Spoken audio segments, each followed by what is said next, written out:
Bem. Então, nós vamos agora dar um resumo, dar uma introduzida em tudo que nós estudamos até aqui. Né? A prova, como eu expliquei no áudio hoje lá, vai acontecer até a página 50, até onde a gente conseguiu estudar. E durante a semana nós vamos mandar devocionais para concluir essa matéria, para não ficar sem explicar. Amém? Porque eu precisava adiantar essa questão da prova, senão a gente ia atrasar muito nos planos futuros aí. E aqui eu vou entrar em algumas páginas, eu preciso que vocês prestem muita atenção em tudo que a gente for tentar resumir aqui, porque a gente vai tentar trazer o conteúdo para você, mesmo você que não conseguiu estudar, igual alguns irmãos procuraram, poxa, a semana foi corrida e coisa e tal. Eu acredito que se você prestar atenção nesse resumo aqui, você vai conseguir bem na prova. Amém? Então a gente vai dar uma pincelada em algumas páginas, passear por alguns lugares aí. Fica captado aí. E na segunda aula a gente vai ter a prova, beleza? Então essa primeira a gente vai dar um resumo. Abre no início da matéria, página 15 aí.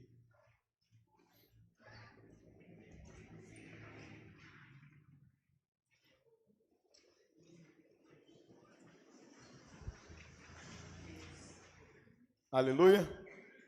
Então, aí na página 15 vai falar de algumas características da Bíblia, né? Vai falar que ela foi formada entre 1500 e 2000 anos, ela teve mais de 40 autores, ela contém 66 livros, e isso tudo são coisas que são pontuais para a gente perceber, porque pode ser que caia na prova. Então, assim, e tem uma parte na apostila aí, vai aí no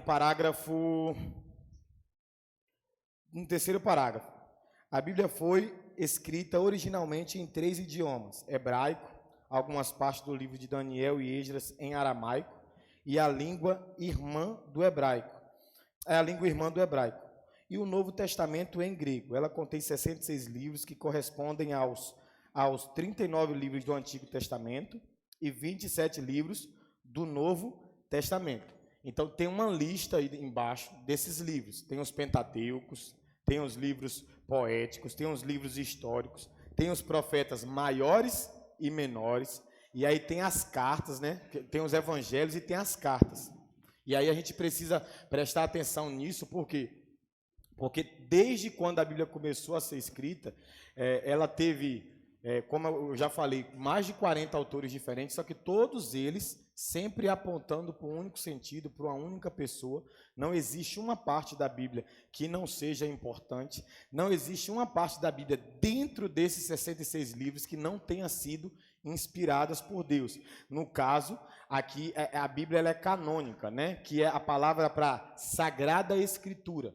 A gente sabe que existe alguns livros, que a gente vai chegar neles daqui a pouco também, chamados de livros o quê? Apócrifos, que são livros que contêm conteúdo o quê? Histórico, porém não tem relevância profética e nem inspiração divina.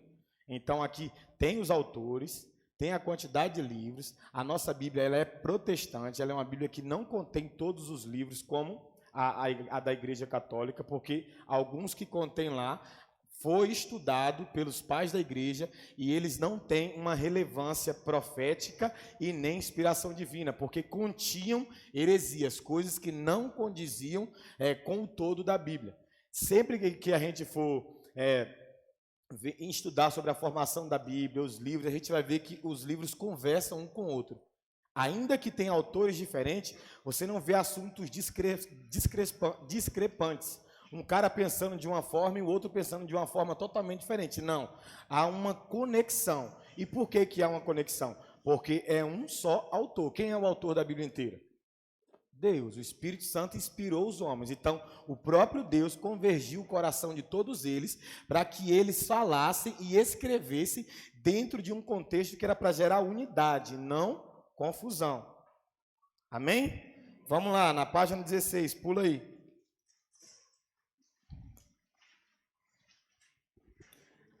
A Bíblia ela tem os seus atributos, assim como Deus tem, a gente está vendo aí, né? Atributo das Escrituras. Assim como Deus tem os seus atributos pessoais, soberania, presciência, onisciência, amor, bondade, por aí vai. A Bíblia também tem os seus atributos. Alguns dos atributos da Bíblia é o quê? O primeiro está aí, é a autoridade. Outro dos atributos da Bíblia é inerrância. Na Bíblia contém erros? Não, então a Bíblia ela é inerrante. Outro atributo da Bíblia, a Bíblia é palavra de Deus? Sim ou não? Na primeira prova, algumas pessoas até erraram nessa questão, por quê? Porque como a gente ouve muito por aí, que a Bíblia não é a palavra de Deus, que a Bíblia contém a palavra de Deus, e não, ela não contém, ela é a palavra de Deus. Conter é quando tem a palavra de Deus dentro de algo que não é a palavra de Deus. Exemplo, a pessoa está escrevendo um livro, Deus está inspirando ele para escrever um livro, aí ele vai e coloca um versículo como referência dentro daquele livro. Então, aquele livro contém textos que são palavras de Deus, mas aquele livro inteiro não são palavras de Deus, ainda que tenha sido o Espírito Santo que tenha inspirado aquele autor. A gente tem livros aí magníficos aí de homens e mulheres de Deus, porém, eles não são palavras de Deus. O que é palavra de Deus? Aquilo que está na Bíblia. Tudo que está na Bíblia é palavra de Deus. Então, outro atributo das Sagradas Escrituras é a sabedoria, amém? A Bíblia tem um conteúdo de trazer sabedoria, a sua suficiência. O que é a sua suficiência? A gente precisa entender que é a Bíblia que inspira para se escrever livros, e não o contrário. As pessoas não leram o livro para escrever a Bíblia. Amém? Ela é suficiente. Por exemplo, se não existisse nenhum livro inspirado pela Bíblia, e hoje se espalhasse a Bíblia por todo mundo, ela seria suficiente. E aí nasceriam livros que as pessoas teriam inspiração para escrever dentro de um determinado assunto.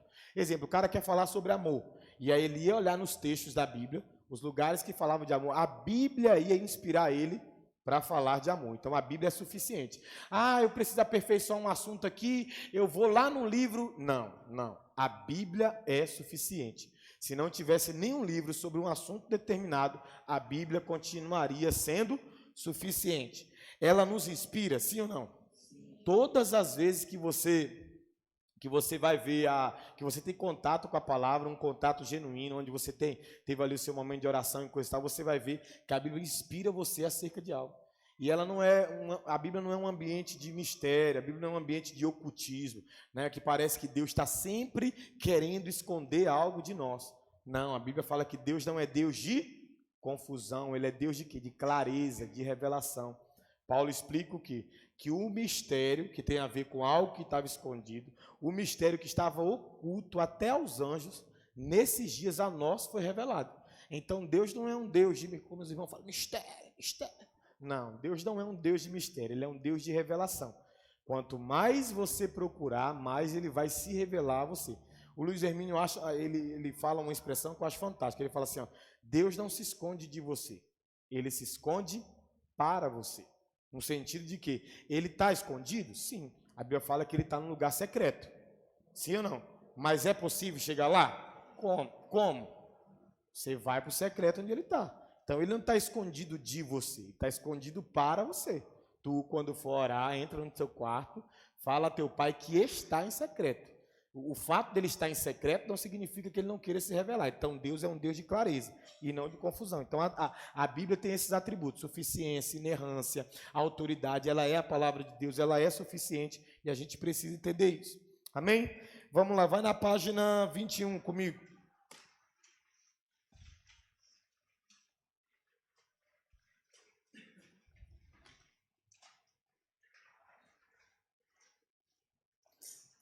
Lá embaixo, lá, a palavra de Deus escrita, o último parágrafo e os versículos aí.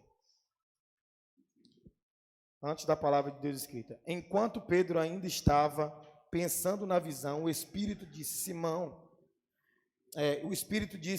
Simão, 3 homens estão procurando por você, portanto, levante-se e desça.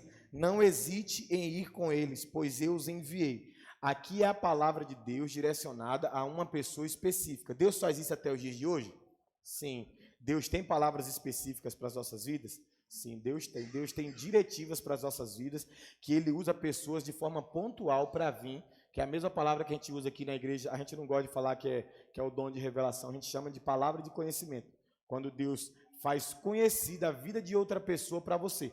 E aí você vai lá e dá uma palavra de Deus para essa pessoa, porque é a palavra de Deus que precisa guiar nossas vidas, amém? Então, por isso que todas as vezes que você receber uma revelação, precisa ter um embasamento bíblico. Essas revelações aí criadas de trás das orelhas dos irmãos aí, que fica falando coisa que não tem nada a ver.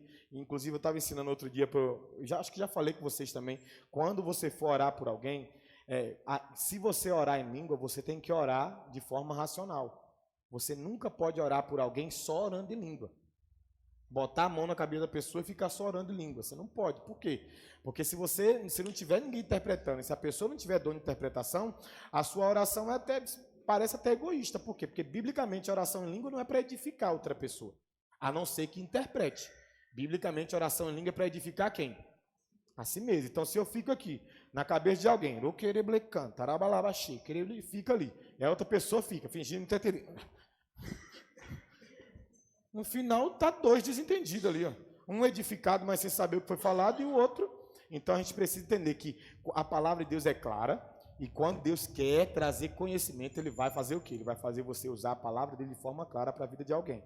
Amém, gente? Amém, gente? Amém. Tensão que vocês estão, hein?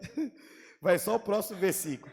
Quando o Senhor terminou de falar com Moisés no Monte Sinai, deu-lhes 2 tábuas da aliança, tábuas de pedra, escrita pelo dedo de Deus. Então a gente precisa entender que a Bíblia é a palavra de Deus escrita. Amém? Ela é escrita. Ela não é dita, ela está escrita. E desde o Antigo Testamento, desde Moisés, quando Deus inspirou Moisés para escrever, porque os 5 primeiros livros da Bíblia foram escritos por quem? Como é dado o nome desses 5 livros? Pentateuco. Penta vem de quê? De 5. Então, Moisés escreveu os primeiros 5 livros da Bíblia. Então, desde lá que Deus começou a trazer a palavra dele de forma escrita. A palavra dele já existia, né? A Bíblia fala que no princípio Jesus era o quê? O Verbo.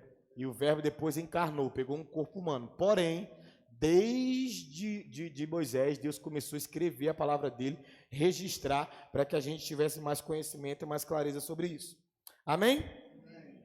Vamos lá. Página 29.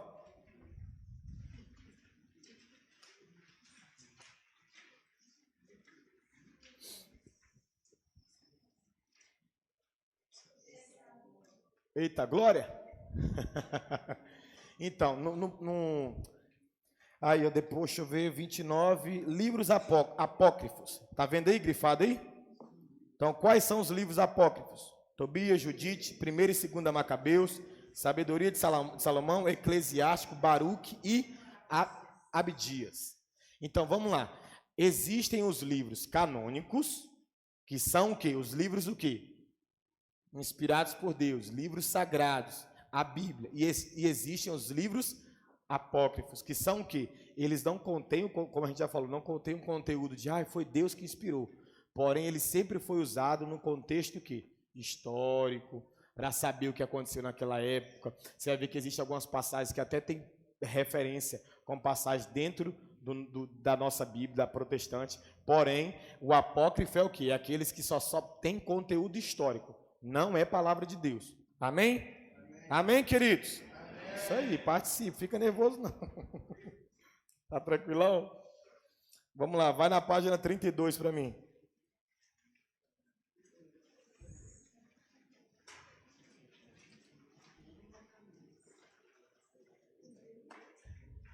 Vai na 31, porque senão eu vou deixar um pedaço importante para trás. Olha eu falando que é importante. Já. O professor tá bonzinho com vocês hoje. Mas eu vou querer extrair de vocês algumas coisas, é por isso que eu estou bonzinho, assim. Vai ter situação na prova que eu quero ver de colé mesmo.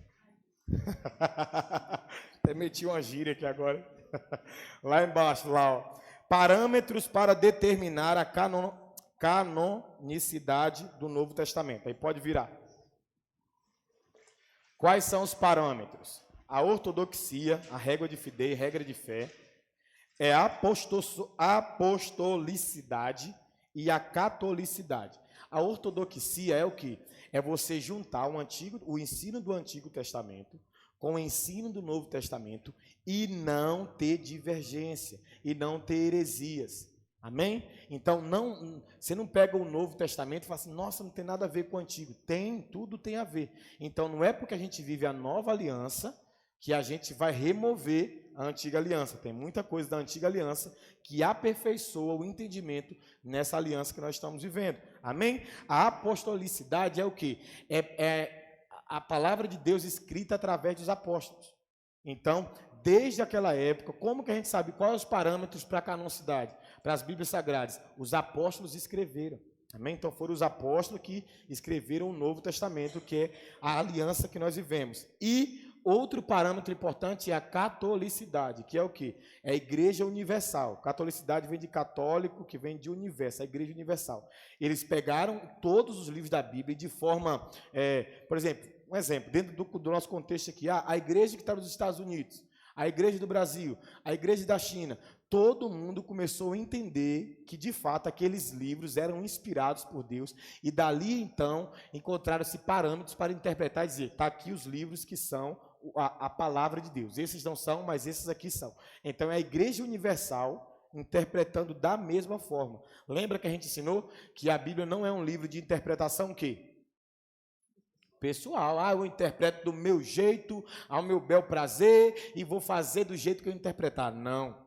Eu posso ter uma interpretação particular, é interessante, porque ele nasce devocionais, porém, eu preciso o quê? Conferir com os irmãos anteriores e com os irmãos atuais, se eu entendi de forma correta ou não, porque eu posso ter entendido errado. Amém? Quem é que já entendeu alguma coisa errada na Bíblia?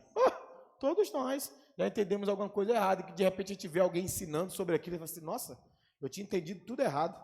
E graças a Deus, Deus levantou alguém e levantou pessoas que estão nos atualizando, amém? Estão aperfeiçoando o conhecimento dele no nosso coração. Amém, gente? Vai na página 40 aí.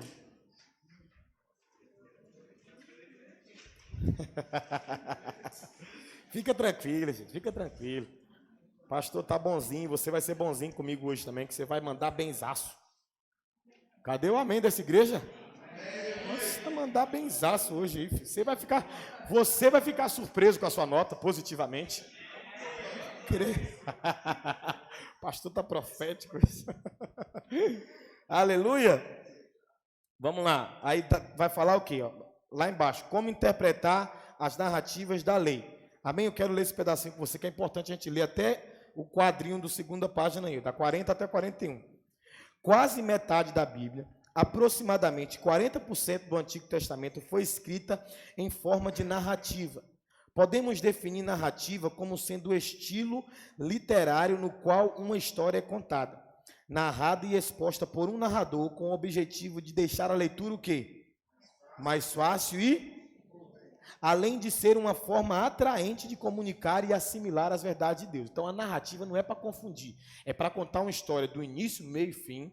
Dentro da narrativa tem os personagens, tem um conteúdo, amém? Tem inspirações e as narrativas, a gente precisa entender isso aqui, elas vão trazer clareza sobre a história. Não é para confundir. É sobre um povo específico, no contexto daquele povo específico, dentro de um tempo específico. Então, a gente não pode trazer, tentar pegar uma narrativa e trazer para esses dias. A gente pega a revelação, aquilo que dentro da narrativa nasceu como doutrina. Porque a gente sabe que as narrativas não são doutrinas explícitas, tipo assim, exatamente aquilo. Não. Existem pontos dentro das narrativas que são pontos chaves que nós pegamos como doutrina, como ensino, como princípio para a nossa vida. Mas a narrativa conta a história daqueles homens, amém? Amém, gente? Vamos lá. Narrativa comunica significado por meio da imitação da vida humana. Ela constrói um mundo verbal que se caracteriza nos caracteres humanos, suas relações, desejos e ações no tempo. É lendo as narrativas do povo de Israel no Antigo Testamento que conhecemos sobre Deus e, ao mesmo tempo, sobre a nossa própria história. Por serem histórias narradas, parece-nos fácil ler e interpretá-las. Contudo, esse é um dos estilos literários que os cristãos mais cometem erros de interpretação. Narrativas são histórias significativas que recontam os eventos históricos do passado com a intenção de dar sentido e direção a um determinado povo no presente. Então, a gente precisa entender, tem força a narrativa? Tem. Tem conteúdo para esses dias? Tem, mas a gente não pode interpretar dentro, porque a cultura do Brasil é a cultura de Israel? Não. A cultura do Brasil é a cultura de outro país? Não, então existem coisas que tinham a ver com a cultura deles, amém? Tinham a ver com aquela época deles. Então a gente precisa saber interpretar, é o que ele falou. Às vezes está tão claro o entendimento, mas a gente interpreta aquele entendimento de forma errada, porque a gente quer aplicar algo que era só para você entender como era, aí você quer aplicar como se fosse hoje. Então a narração é uma história contada para você ter conhecimento histórico do povo de Deus. Quando você lê lá, por exemplo, principalmente os 2 primeiros livros, Gênesis e Êxodo, você lê, cara, você fica assim, poxa, que maneiro, como nasceu o povo, como nasceu os inimigos do povo de Deus. Você vai ver que ali um dos filhos de Noé, que é Cã, depois se tornou um grande problema para o povo de Deus. Você vai ver que um dos filhos de Ismael é um problema para o povo de Deus até hoje. Tudo isso começou há mais de 2000 anos atrás. Então você vai conhecer a história do povo de Deus e automaticamente a sua história, porque você também é povo de Deus, amém? Amém, querido? Então vamos lá. Página 41 ainda aí embaixo aí. Elementos básicos que formam uma narrativa. Quais são os elementos básicos? São quantos aí? São 5, amém? Quais são? Narrador, lugar e cenas, personagens, diálogo e enredo. Então, esses são princípios básicos para uma narrativa. Você precisa prestar atenção nisso. Glória a Deus. Glória a Deus, querido. Vamos lá. Na página 43 aí, ó.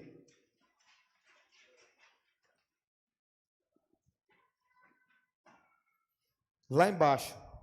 O que as narrativas não são. Amém? Depois eu vou voltar para te explicar um outro ponto aí. O que as narrativas não são? Narrativas não são alegorias nem histórias cheias de significado o quê? Então, elas não são isso. Não está lá para você ficar bisbilhotando. Aí, isso e aquilo, tem alguma coisa aqui. Irmãos, o mais interessado em se fazer conhecido, quem é? Deus. Deus é o mais interessado em se fazer conhecido. Então, a narrativa é para você conhecer. Ela não é para você ficar criando um monte de coisa onde não tem. Vamos lá. As histórias narradas na Bíblia não são lições de moral escrita para leitores distantes. No momento em que elas foram escritas, o narrador, o autor, tinha como objetivo principal contar às pessoas de seu tempo como Deus agiu naqueles acontecimentos. É claro que Deus usa essas narrativas para nós até hoje, mas inicialmente o autor tinha em mente as pessoas da sua época, logo falava numa linguagem que pudesse ser compreendida por elas. A gente explicou muito bem sobre isso aqui também, que tipo assim, eles falavam, não era pensando, quem sabia que aquelas palavras teriam peso hoje, quem era? Era Deus. Aqueles homens que estavam escrevendo, eles não sabiam que aquelas palavras teriam peso até hoje. Por exemplo, Paulo, ele não sabia que tudo aquilo que ele estava escrevendo ia se tornar o quê? Bíblia. Ele, claro, que ele tinha convicção de que aquilo que ele estava falando era Deus. Ele mesmo falou, isso aqui fala o Senhor, e não sou eu falando.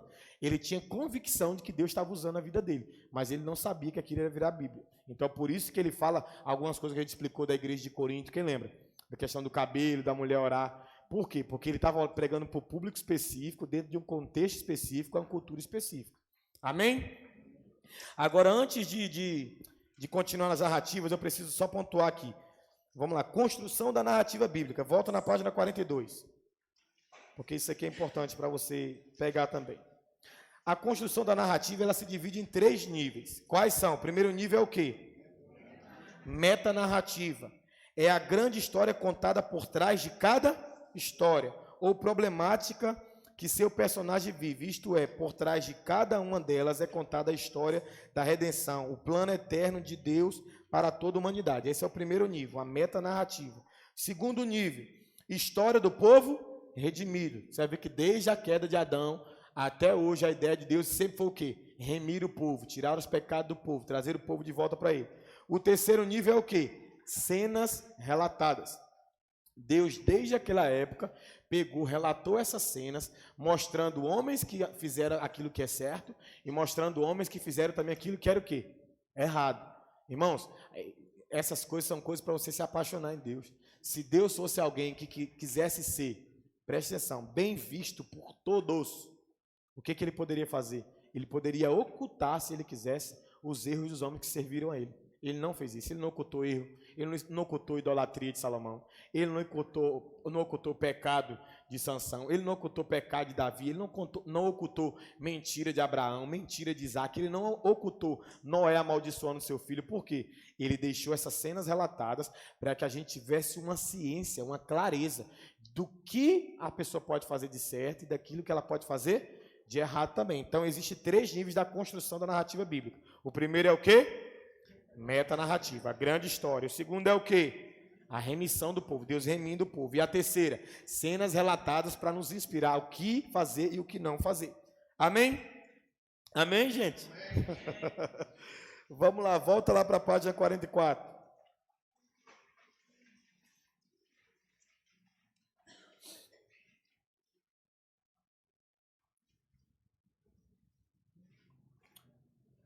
Vamos lá. Página 44, o próximo aí, ó. Narrativa, é aqui que estamos, né? Essa aqui eu já falei, é o primeiro pontinho, ó. As narrativas não são o quê? Um ensino explícito de doutrinas. Você pode ali ter algum contexto de doutrina, mas não é explícito. Próximo ponto. Narrativas nem sempre são testemunhos ou exemplos de vida a serem o quê? Seguido. Não é porque está narrando, por exemplo, Abraão mentiu, aí só porque Abraão mentiu, tu vai mentir também? É isso? Não. Então, não é porque os homens de Deus erraram que isso seja uma passagem para você errar. É óbvio que a gente vai errar em algum momento da vida, mas isso não é uma liberação de Deus para a gente errar. Amém? Então, precisamos ter essa ciência aí. Vamos lá na página... Deixa eu ver aqui.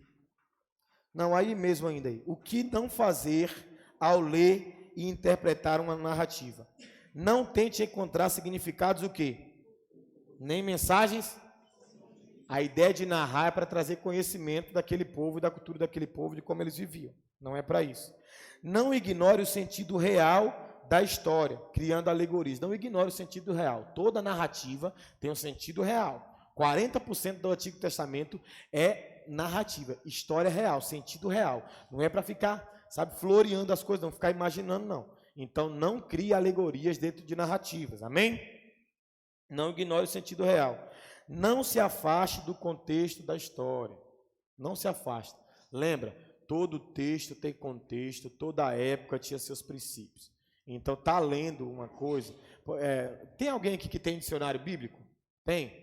Ninguém tem? Uma boa coisa para se ter é dicionário bíblico. Por quê? Porque quando você tem um dicionário bíblico, você vai, por exemplo, pega o nome de Abraão. Aí você pega o nome Hebreus, aí você pega como eles nasceram, aí você vai conhecendo toda a história do povo de Deus de forma mais clara. A gente precisa usar as ferramentas que nós temos favoráveis para andar com mais clareza. Amém? Então, a gente precisa entender, não se afaste do contexto histórico. Não tenta trazer para esses dias algo que é só para você saber como era. Aleluia? Não selecione nem dê atenção a trechos, palavras ou frases de maneira conveniente. Quem lembra que a gente falou disso também? Quem lembra? Leu uma parte do texto. Não, isso aqui é para mim. Aí não leu o resto. Quem lembra do Salmo 23, quando eu li aqui? 6 versículos, a mulher só pulou o 4. Por quê? Porque o 4 falava o quê? Ainda que eu andasse no vale da sombra da morte. Então a Bíblia não é um livro de conveniência, irmão. Para você ir lá, olhar uma parte que você gosta e falar, isso é para mim. Porque tem coisa na Bíblia, irmão, que quando você lê, e ela revela você, né? A Bíblia não é para revelar a vida dos outros para você, a Bíblia é para revelar você para você mesmo. Por isso que você sempre tem que, é aquilo que a gente falou um pouquinho atrás, sempre leia a Bíblia com essa intenção. Deus, o Senhor está falando diretamente comigo. Ainda que você me inspire para pregar, por exemplo, sabe qual é um perigo muito grande que quem prega vive? É que só lê para pregar às vezes. Sabia? Quem prega tem alguns dilemas. Eu prego, irmãos, muito. Eu prego às vezes 3, 4 vezes na semana. Às vezes, e eu preciso ter um cuidado, por quê? Porque senão eu só me pego com a minha Bíblia aberta para quê? Para pregar. Então, a minha preocupação não é em ser edificado pela palavra, a minha preocupação é edificar os outros. Então, a gente precisa entender isso. Se eu prego, eu tenho que ter contato com a Bíblia para Deus revelar quem eu sou. Não é um livro de conveniência. É conveniente. Hoje eu prego, então nem leio na intenção de ser transformado. Deus, me dá uma palavra para eu dar para a ICAV, me dá uma palavra para eu dar no MEF, me dá uma palavra para eu dar no Cristo na Azusa, me dá uma palavra para eu dar na igreja local onde eu estou. E eu recebi uma oportunidade. E na semana que recebe uma oportunidade de pregar, o irmão fica se esbagaçando de ler. Fica lá, sofrendo, lendo. Por quê? Porque vai pregar. Aí, durante o restante da vida, então a Bíblia para ele é um livro de conveniência. Precisou? Vai lá. Alguém feriu ele, ele vai lá. Deixa eu ver aqui. Aqui, ó. Aí manda lá no status, né? Uma flechinha pro irmão, igual o capeta. Manda lá um dardozinho inflamado. E a gente até brinca aqui na igreja, a gente fala com os irmãos. Aí posta lá o versículo, que não é para ele, que Deus não falou nada com ele, é para apontar os outros. Aí vai lá nos status. Aí fica 10 visualizações. Aí clica para ver. Ainda não viu. 20 visualizações. Aí a pessoa que ele queria atingir não viu. 30 visualizações. Agora você viu. Agora você viu. Você sabe que eu mandei para você. Está fazendo da Bíblia o quê? Um livro de conveniência. Quando te serve, você vai lá, pega um versículo e posta para alguém. Não é para mudar você, é para atingir alguém. Aí vai pregar, aí vai lá e prepara o sermão para quê? Para pregar para alguém. Então a Bíblia não é um livro de conveniência. As palavras doces que estão lá são bênção, as palavras duras que estão lá são bênção, as palavras de direção que estão lá são bênção, as palavras de correção que estão lá são bênção, os sims de Deus são bênção e os nãos de Deus também são bênção. Amém? Amém, queridinho? Vamos lá. Não centralize, 5 aí, a leitura das narrativas em... Você não é o centro das atenções, amém? A Bíblia é uma carta maravilhosa voltada para mim. Não, ainda que você esteja dentro dela, a Bíblia ela é para trazer conhecimento de quem Jesus é. Amém? É para revelar Jesus. Então não pensa que você é a última Coca-Cola do deserto, o último biscoito do pacote. Não é. A Bíblia não é sobre você, ainda que você esteja lá dentro. Lembra? Quem é o personagem? Fugiu agora. Não, o protagonista. Quem é o protagonista? Deus. Quem é o antagonista? Satanás. E você é o quê? Coadjuvante. Você está lá, mas você não é o centro de nada. Amém? Amém? Porque dele, por meio dele e para ele são todas as coisas. Eu encarnei um versículo aqui, agora eu sou o cara. Eu sou a Mulher Maravilha. É nada. Amém, querido? Amém, querido? Amém. Glória a Deus. Vai comigo. Pula a página aí.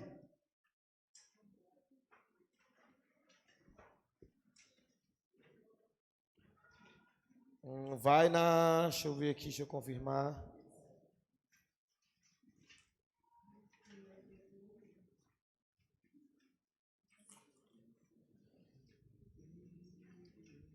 Na 48.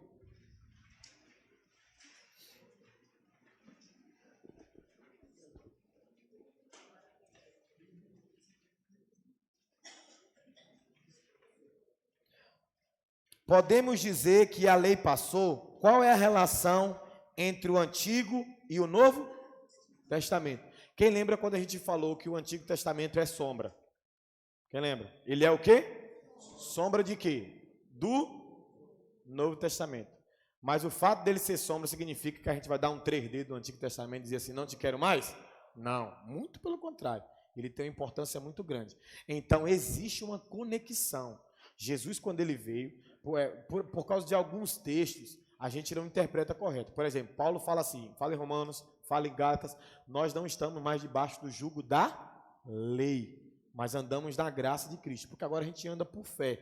Mas isso não quer dizer que Deus veio e aboliu a lei. Muito pelo contrário, ele aperfeiçoou. Jesus aperfeiçoou. Jesus mostrou que era possível cumprir a lei. E aí, o que era dividido em 10 mandamentos, ele colocou em quantos? 2. Porque se você amar a Deus sobre todas as coisas e ao próximo como a ti mesmo, você não vai errar em nenhum daqueles lá. Só que, o que acontece? A Bíblia fala que se você tropeçasse num mandamento, você tropeçava em quê? Em todos os mandamentos. Então, a gente não anda mais em tropeço, porque Jesus aperfeiçoou e falou que, olha, vocês não iam conseguir. Eu consegui por vocês. Agora, vocês precisam acreditar em mim e lutar para viver o mais próximo de quem eu sou. Amém? Então, não aboliu o Antigo Testamento nem a lei. Jesus aperfeiçoou. Então, há uma relação muito grande entre a lei e a graça. Porém, a lei está aperfeiçoada numa pessoa. Agora, a gente não segue mandamentos. Agora, a gente segue uma pessoa. Não segue os mandamentos do Antigo Testamento. A gente segue a Jesus. E Jesus, ele aperfeiçoou tudo isso. Aleluia? Sim, gente? Vamos lá.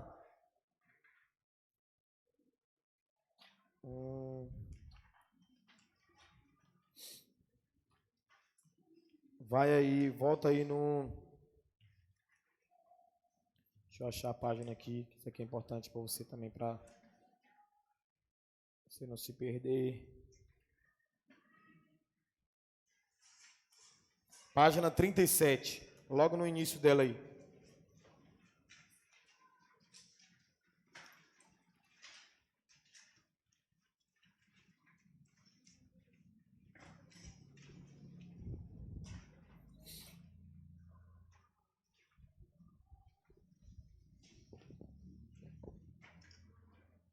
Interpretação de quê? De parábolas. Ao interpretar uma parábola, não se deve pegar o quê? Palavra por palavra, para encontrar seus múltiplos significados, mas entender o sentido quê? Geral. A gente usou aquela parábola do samaritano. Por vezes, e eu até falei que eu já fiz. Aí quando o cara para, atende o samaritano, uma das coisas que ele faz é o quê? É jogar óleo, não é? Ele não joga óleo naquele cara que está enfermo. E aí eu já fiz aquilo que a apostila está nos ensinando a não fazer, que é o quê? Ficar procurando significado de palavras. Ali tinha um sentido geral, e o sentido geral era o quê? Jesus queria mostrar para aquele cara que fez a pergunta o que era amar o próximo. Então a gente fica enfeitando as parábolas e não entende o sentido geral. Qual era o sentido geral? O cara chega para Jesus e fala assim, o que é amar o próximo? Mas Jesus conta uma parábola. E depois pergunta para o cara, e aí, quem desses três amou o próximo? E estava tão claro que o cara acerta. O cara fala assim, foi o samaritano. Então a gente não precisa ficar, o óleo significa isso, aquele cara significa isso, o hospital significa aquilo. Não é texto para ocultismo, não tem ocultismo ali dentro não. Ali tem um sentido geral, então a parábola é para isso. Amém? Precisamos tratar, a gente precisa tratar parábolas como alegorias. Amém? Ela é uma alegoria, é um ensino dentro de um ensino, dentro de uma história. Então a gente não pode ficar mistificando uma coisa que tem um sentido claro, que tem um ensinamento claro. Amém? Então vamos lá, agora eu quero ler com vocês um texto aqui com vocês, que a gente até já leu na escola aqui. Deixa eu ver se está aqui na apostila, senão a gente vai... Vai, página 39.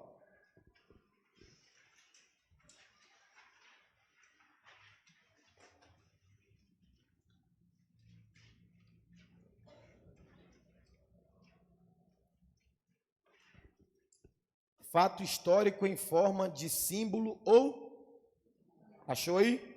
Não podemos tomar a liberdade de usar um fato histórico como uma metáfora ou uma livre aplicação de algo que desejamos comunicar.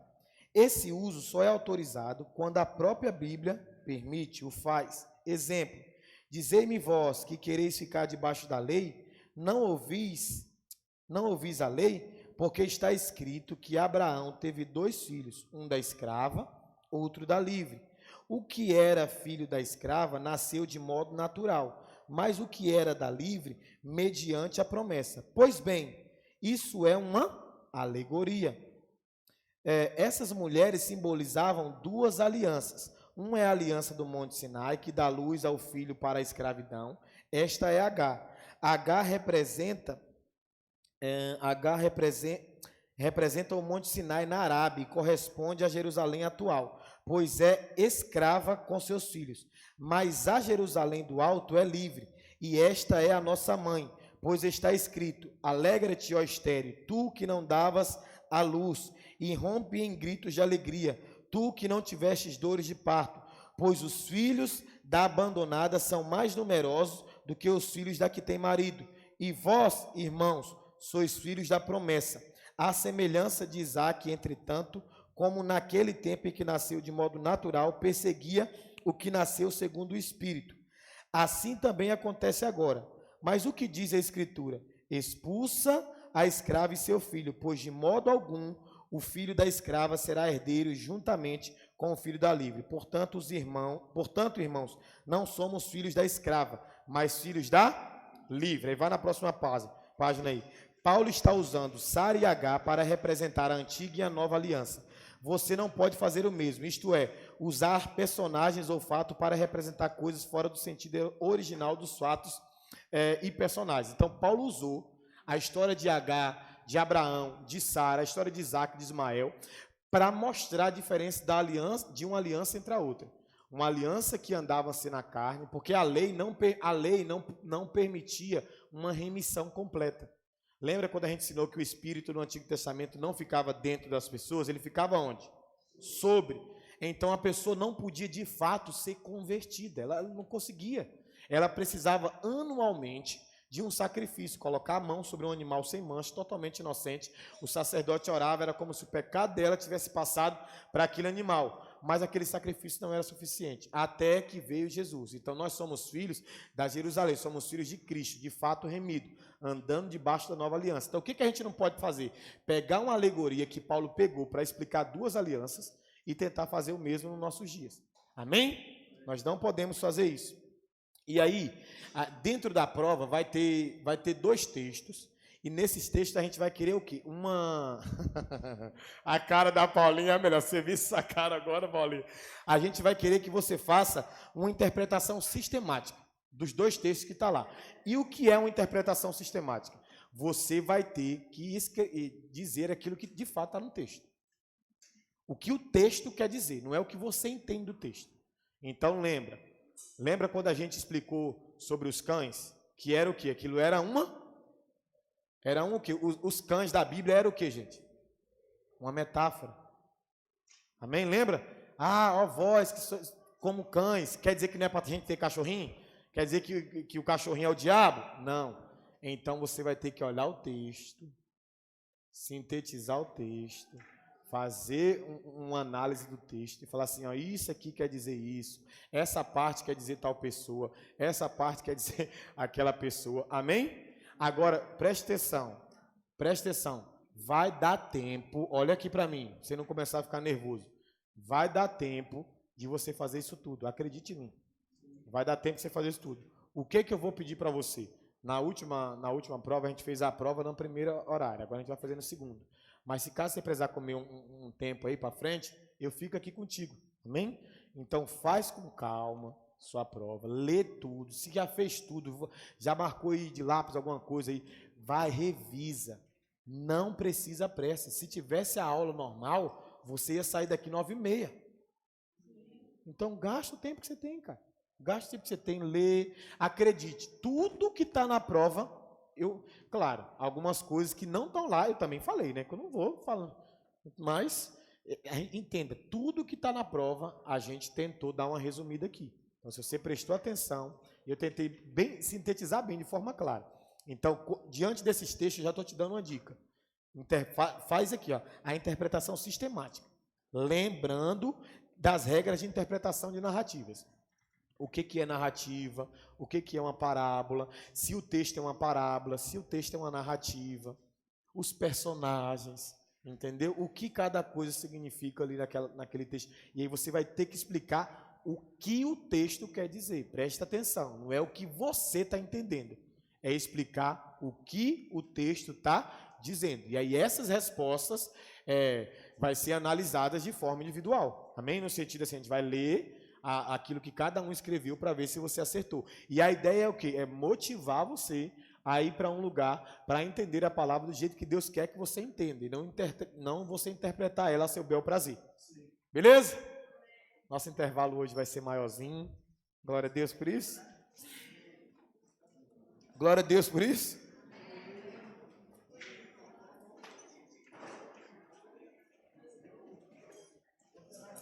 Fica sobre os seus pés aí, deixa eu orar com você. Quem chamou? Hã? Pode falar? Não, vamos orar agora. Você vai orar por nós, fica de pé. Quem lembra a hora? Já viu essa regra? Criei agora. Essa regra eu criei agora, Tainara. Quem lembra de orar, ora. Amém, gente? Quando alguém falar assim, vamos orar, você fala assim, quem lembra de orar, ora. Aleluia! Coloca a mão no seu coração e na sua mente. Fogo no seu coração e luz na sua mente. Você é um homem ou uma mulher cheia do Espírito Santo, amém? O Espírito Santo vai ajudar você nessa prova, amém? Ele vai te ajudar, ele é seu amigo e ele quer trazer conhecimento no seu coração. Ore por nós, Tainara.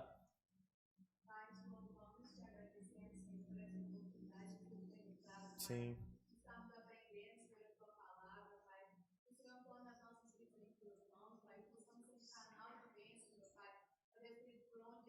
Sim, Jesus. Que o Senhor chame as nossas mentes em tuas mãos. Sim, Jesus. Ó Deus querido, que tudo que possamos absorver, Pai, não seja só para uma prova, Senhor, não seja para uma aula, Senhor, mas que seja para a vida. Amém, Jesus. Sim. Pai, toma nossos vidas em tuas mãos, Pai, que todo medo, meu Pai, seja repreendido. Sim, todo medo, em nome de Jesus. Nesse momento, meu Pai, não é para ser avaliado, não é para ser, ó Deus querido, surgir medo nos nossos. É verdade, Jesus. Mas, ó Deus, é para revelar, meu Pai, o que estamos aprendendo. Aleluia. Pai, do teu reino. Sim, Jesus. Então, Deus querido, que tudo que tem despertado medo, coisas ruins no nosso coração, que seja repreendido agora. Em nome de Jesus. Senhor, cause em nós, meu Pai, alívio. É isso. Cause em nós amor. Amém. Cause em nós paz, porque estamos aqui, meu Pai, para Ti, para o Teu Aleluia. reino, para sermos alimentados, Senhor. Então, eu te agradeço por esse momento, Senhor, toma nossas vidas em tuas mãos. Te agradeço pela vida do nosso pastor, Sim, Jesus. pela vida da nossa pastora, Pai. Amém, Jesus. Deus, ó Deus querido, o Senhor tem cuidado de cada um. É verdade, Pai. Deus. Obrigado por esse momento, Pai. E eu te agradeço pela prova que nós vamos fazer. Sim, Jesus, obrigado. Amém. Amém. Glória a Deus. Vai lá na cantina.